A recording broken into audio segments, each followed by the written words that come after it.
Like the signs of a stroke, I just caught my Elgato early.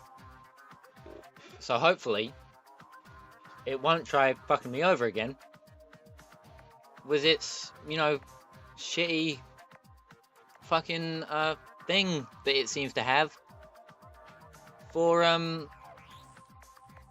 breaking my recordings and stuff. But anyway,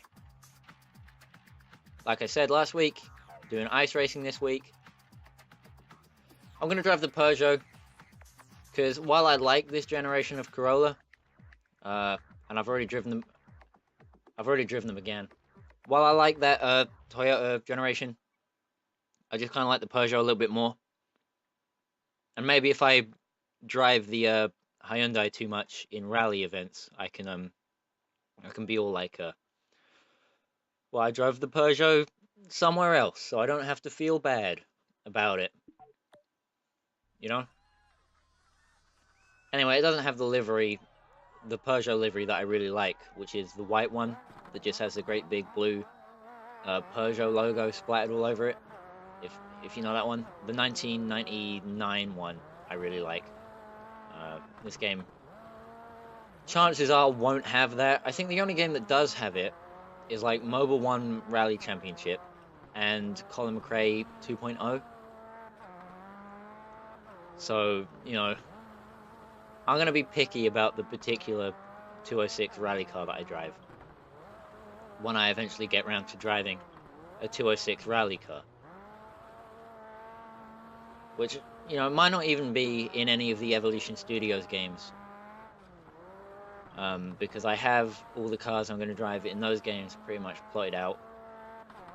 And unfortunately, due to like years of production and stuff, I can't drive the Peugeot and the Hyundai without having to drive an ugly Mitsubishi later on.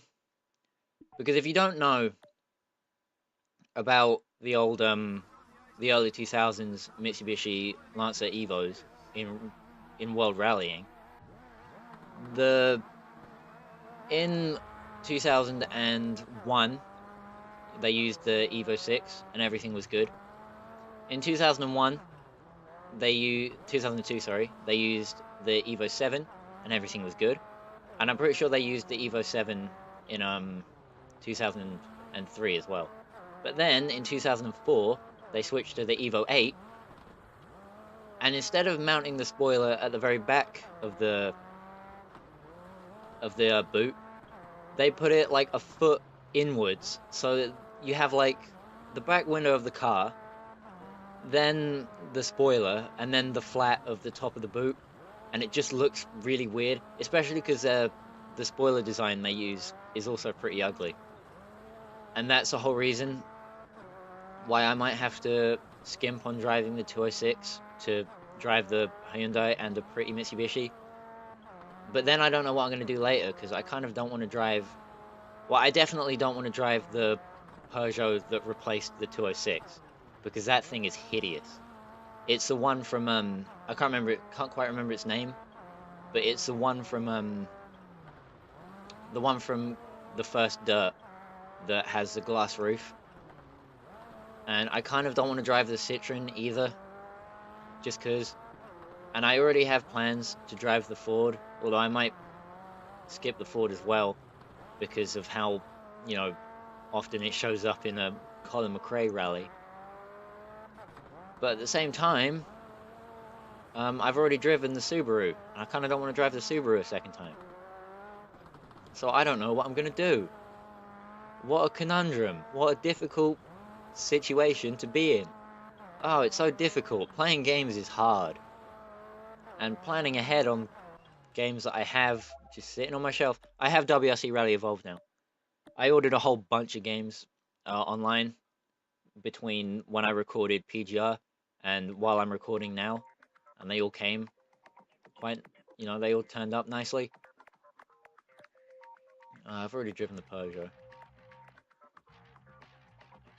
Well, in honor of the Evo being ruined in rallying, let's drive the Evo 6.5. Yeah, I ordered a whole bunch of games, and they're all pretty cool.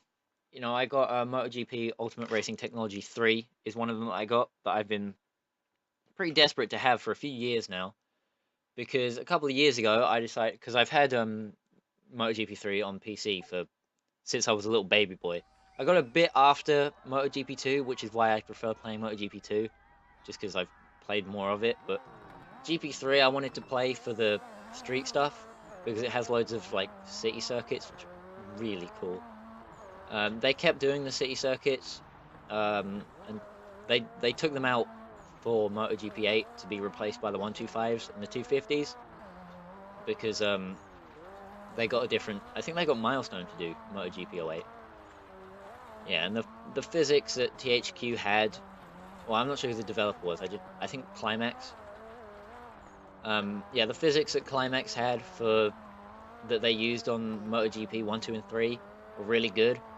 And then when they switched to doing them on the 360 and stuff with MotoGP 06 and MotoGP 07, they just felt wrong for some reason, and I don't know why. When I eventually get around to playing them, maybe I'll end up finding out, but I don't know.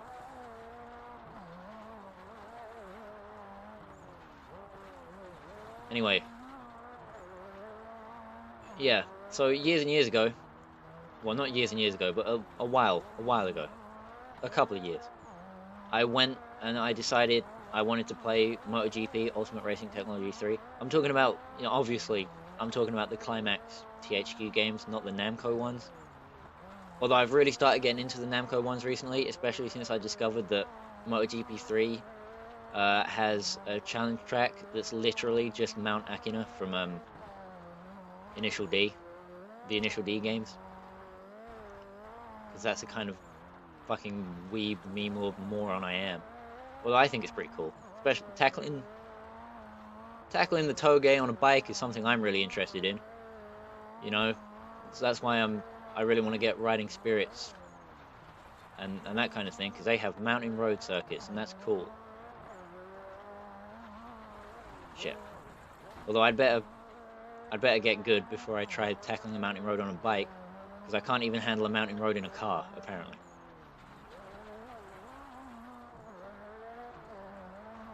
Yeah, and I went to play.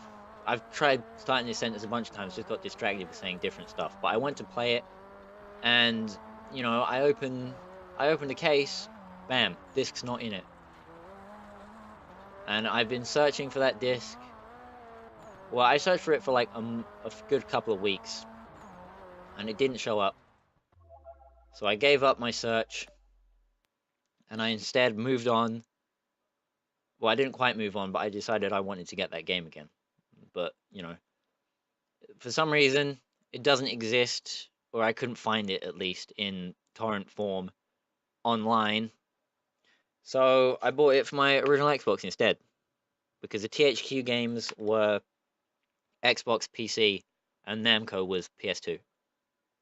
I could, to be honest, with how much I've learned about the history of the MotoGP games in the early 2000s, I could probably make a documentary, kind of like what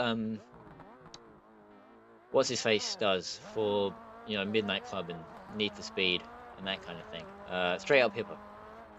I could do my own documentary for a MotoGP. You know, stuff like the first Namco game was a port of an arcade cabinet, and they released it for the PS2 in 2001, even though the cabinet had come out in '98. You know, and you can play as Mick Doohan, who retired at the end of '98. Mick Doohan was old as fuck, by the way. I don't know how he did it, but Mick Doohan was crazy old when he was, you know, still winning championships. Pretty cool guy. My dad's hero. I like I think I like Abe better because of the hair thing. He's a fucking cool guy. But yeah, Mick Doohan is a rad lad.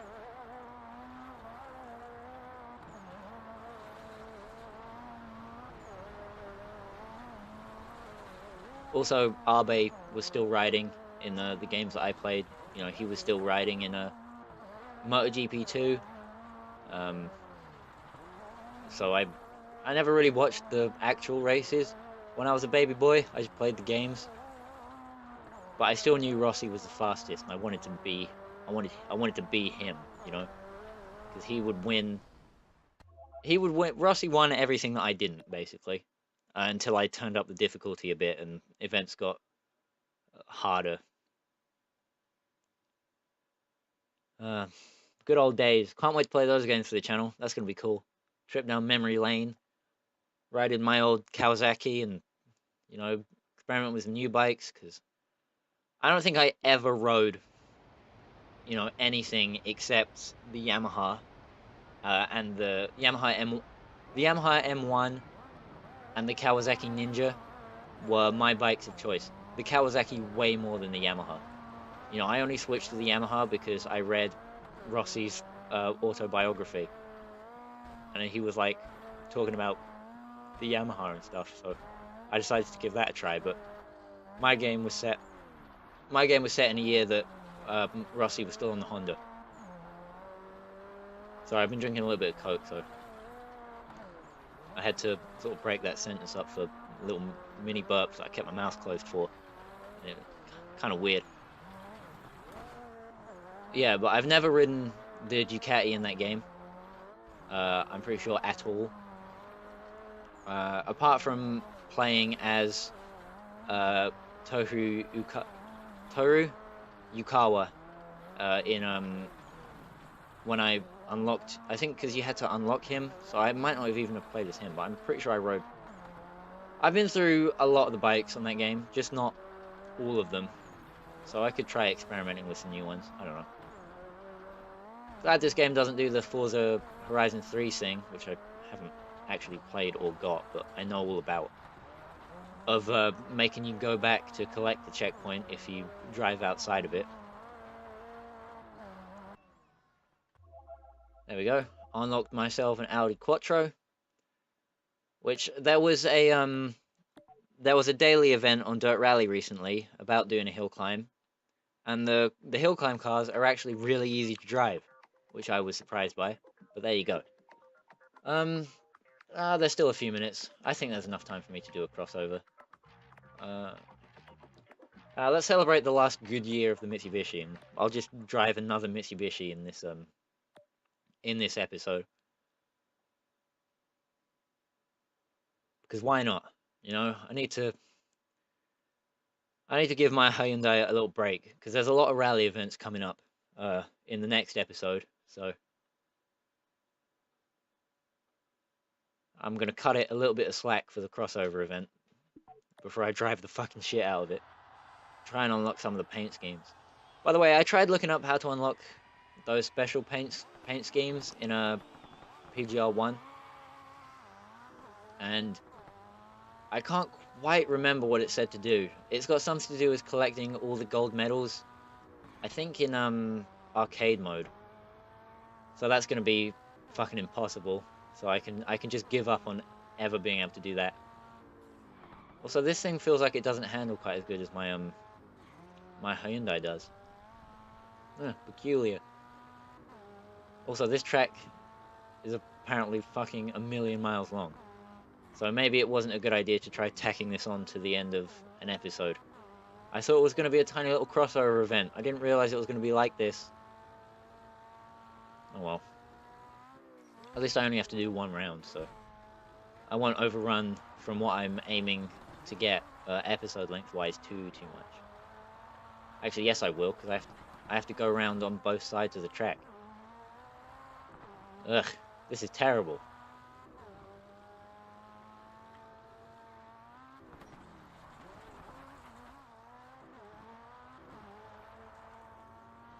Should have chosen my Hyundai, it's faster. Should have left this until next week like I was gonna. Ugh. What an idiot am I, eh? Oh well. Let's just hurry up and get it done. I can get back in my Hyundai for the next episode.